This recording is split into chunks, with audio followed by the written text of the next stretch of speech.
Good morning, colleagues, ladies and gentlemen. As you realize, I'm going to talk about disasters, but I will try to do that in the most positive way possible. I think we've just heard from the speakers this morning already that managing water, whether it's negative in terms of impact of disasters and the things we don't do, or positive in managing it well and making investment, is ultimately a political issue. And my message is very often about disasters that we actually have all the knowledge and the technical capacity that we need. Where are the bottlenecks? Well, the bottlenecks are in fact around institutions and setting priorities.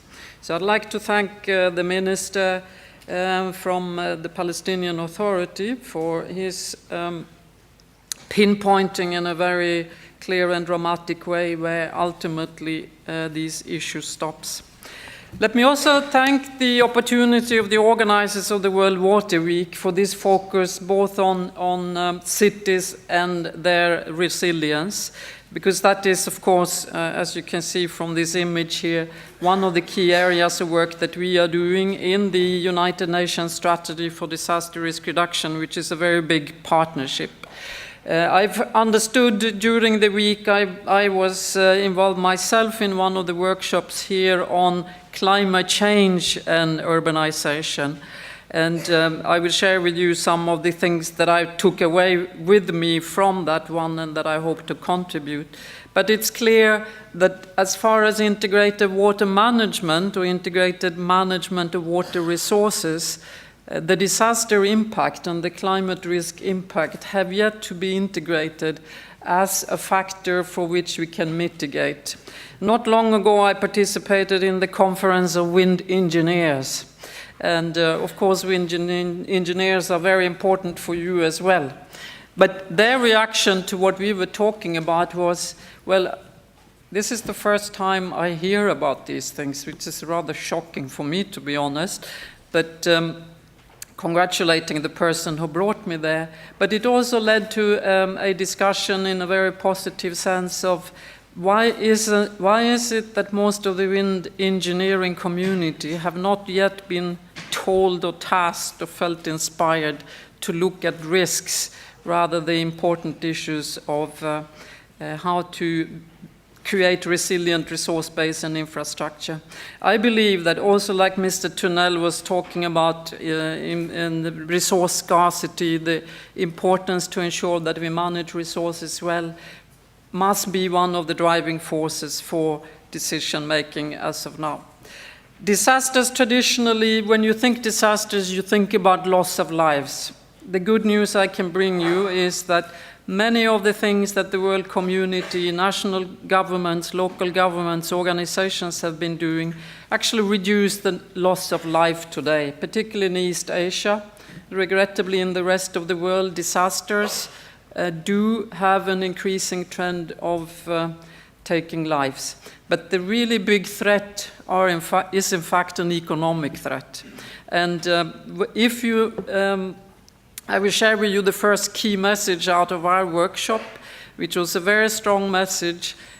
Deal with today's issues that are very good indicators of tomorrow. So even if you don't have all the answers to where climate change will take us, for sure it will be more of the same, more extremes, and more unexpected events. So if we set up our management system along these principles, we will already be able to make a projection for the future. Cities, as already many previous speakers have said, if there is a trend of this couple of generations that we represent here that will signify our future, it's urbanization. It's rapid, it's positive. Urban centers are the centers for economic growth. The control between them, 100 cities control like 85% of the world economy. So we are not talking about something that is not significant for all of us, irrespective of what we represent. Cities are growing fastest in Africa today, in fact. Asia is growing fast, and Latin America has been growing extremely fast. But the most speedy urbanization today is in Africa. And it is not the mega cities, because they are already full and complex machineries. It's the middle-sized towns and cities that are growing faster.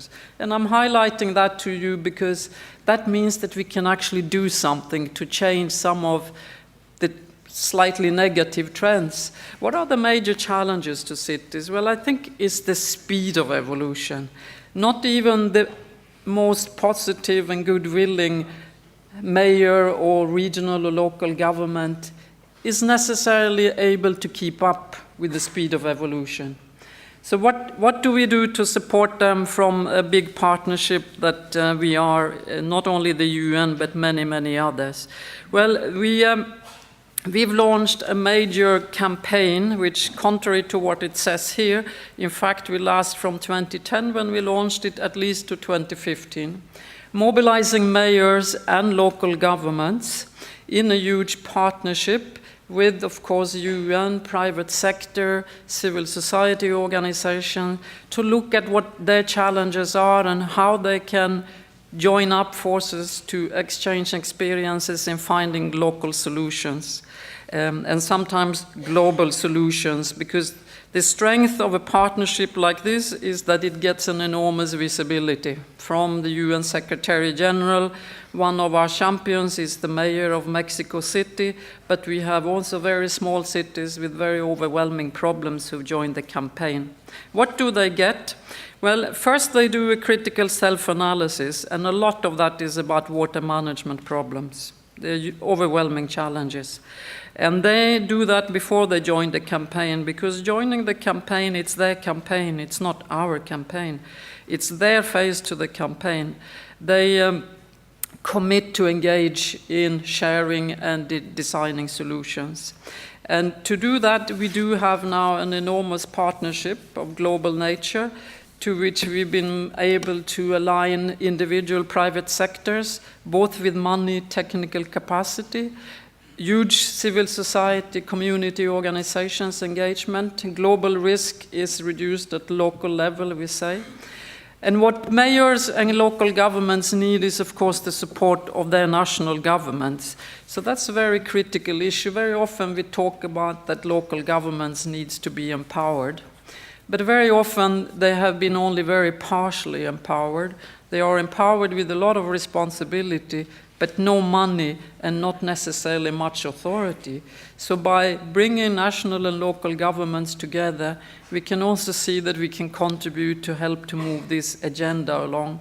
And in doing this, I must say, of course, we work together with the many urban associations, with ICLE, the Cities for Climate Change, the UCLG, which is the big General Assembly of cities and local governments in the world.